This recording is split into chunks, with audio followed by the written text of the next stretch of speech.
I found myself with a bit of a conundrum this week. Nothing really huge, just that I found myself with two things that I could be reviewing. Number one was Project Power, and number two was Teenage Bounty Hunters. Given my track record with teenage anything in 2020, you'll understand if I decided to go with Project Power this go-around. Also, if I'm being entirely honest, the premise of Project Power was a lot more interesting. Maybe if there's nothing else going on next week on Netflix, maybe I'll give Teenage Bounty Hunters a look. I mean, it's a show, so I'm probably going to have to reserve a whole weekend or something to watching it if I have to, but we'll see. In the meantime, Project Power. The premise of the movie is simple. There is a pill. It gives you 5 minutes of unlimited power, or it makes you explode. It tends to be a bit of a crapshoot, but anyway, for those who are given unlimited power for 5 minutes, it has caused absolute chaos to erupt out in New Orleans. Some people use the pill for good, while others, not so much. Basically, what it ends up degenerating into is a superhero movie, and I'll be honest, I kind of swore off of these for the longest time. Not just for the channel, but really just life in general, because I am totally bored with superhero movies right now. Marvel is trying its best to show its audience that it's woke, and DC is trying too hard to show its audience it's dark and gritty. And possibly woke as well, since a lot of it's on the CW, but I digress. I don't hate superhero movies by default. In fact, for the longest time, I actually loved superheroes and superhero movies.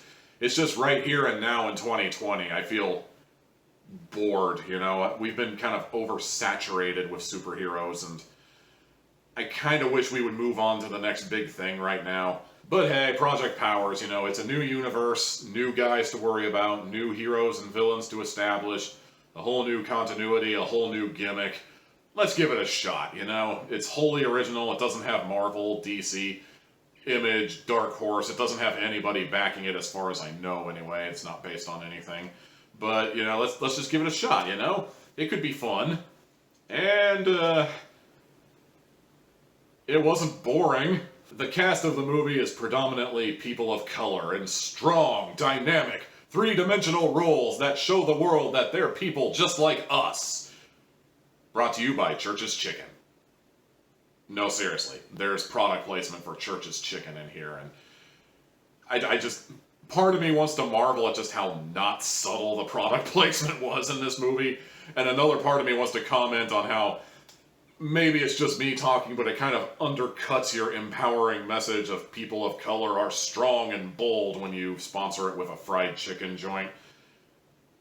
Maybe that's just me. I'm canceled, aren't I? But yes, the movie is predominantly people of color, which basically means that the one white guy in the entire movie is a bumbling idiot who means well, but ultimately has no idea what he's doing, and is clearly the guy who doesn't know what he's talking about, and he just makes assumptions based on, like, the fact that he's black or whatever, you know, but... Admittedly, compared to Coffee and Kareem, it's not nearly as bad in this movie. In fact, the detective ends up being one of the heroes in the movie, and good on him, but, you know, because he's white, we have to portray him as awkward, and... You know, he means well, but even when he tries to do the right thing, he's kind of at times, like showing up naked in somebody he's trying to protect bathroom because he wants to protect them by pretending like he lives there, and, you know, it's kind of awkward, but it worked, you know. You could maybe make an argument for corrupt police force as well, but honestly, I wouldn't attribute that so much to the Black Lives Matter movement and hashtag defund the police so much as I would attribute it to the classic superhero movie trope of a criminal kingpin, like, you know, your Wilson Fisk or your Lex Luthor, or like the police are in the pocket of a criminal who's too powerful to be jailed, and if you do somehow throw him in prison, he just runs his operation from the comfort of a prison cell, you know, that sort of thing. At least that's how I interpreted it anyway. The pills affect people different ways. Like I said, some people just outright explode, whereas other people are gifted superpowers, and they're not gifted the same superpowers either. Like, one guy basically turns into the Incredible Hulk, one guy turns into Human Torch, one guy turns into Ragdoll. I think that was the contortionist villain from Batman, Ragdoll. One guy turns into, basically, who who was that guy from X-Men with the voice? Ruckus. That guy. He turns into Ruckus, the guy who can... And then, like, as he's screaming, it causes, like, earthquakes and destroys everything. Let's be honest, you're going to draw comparisons to other superheroes when you see this movie. And it's not even the movie's fault, it's just that, like, these superpowers are associated with big league superheroes who have been around forever.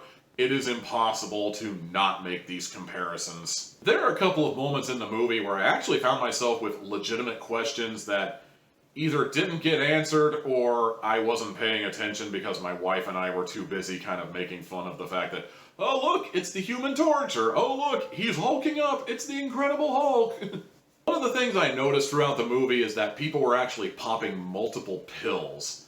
And the question is, if you pop multiple pills, does that mean you get more time? Or if you pop multiple pills, does that mean that you get more power? Because one pill already gives you superpowers, but like if you pop like 3 or 4 of them at the same time, do you get like mega superpowers? Do you get like ultra powers? I mean, I don't really feel like this was explained a whole lot, but maybe there's something in a fan wiki or something, I don't know. Also, if I'm being entirely honest, it's kind of hilarious that like every fight scene is like, you want to fight? Alright, let's fight! Hold on, let me take my pill. Okay, let me just set my watch here, 5 minutes. Alright, let's fight!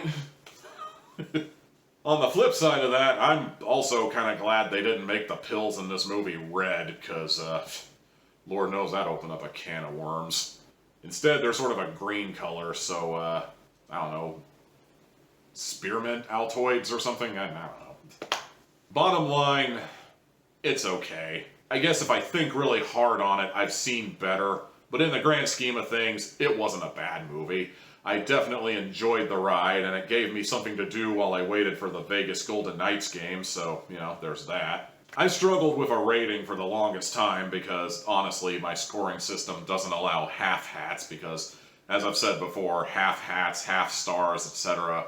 That always kind of struck me as a cop-out, but in this case, I really found myself struggling, and in the end, I made the decision to go with 2 hats out of 4. But if you believe in half hats or half stars or whatever, maybe give it a 2.5 out of 4. And that's going to do it for this week's Hatflix and Chill. Will I make good on a potential promise and review Teenage Bounty Hunters next week? Will I find something better? Guess you'll have to tune in next week and find out. In the meantime, be sure to like, comment, subscribe, ring the bell to show you mean it. Follow me on Twitter for more Tommy Teal hat flavored goodness, and you'll get the schedule, and you'll probably get the answer there before anybody on YouTube does, so there's that going for it. In the meantime, see you next time, folks.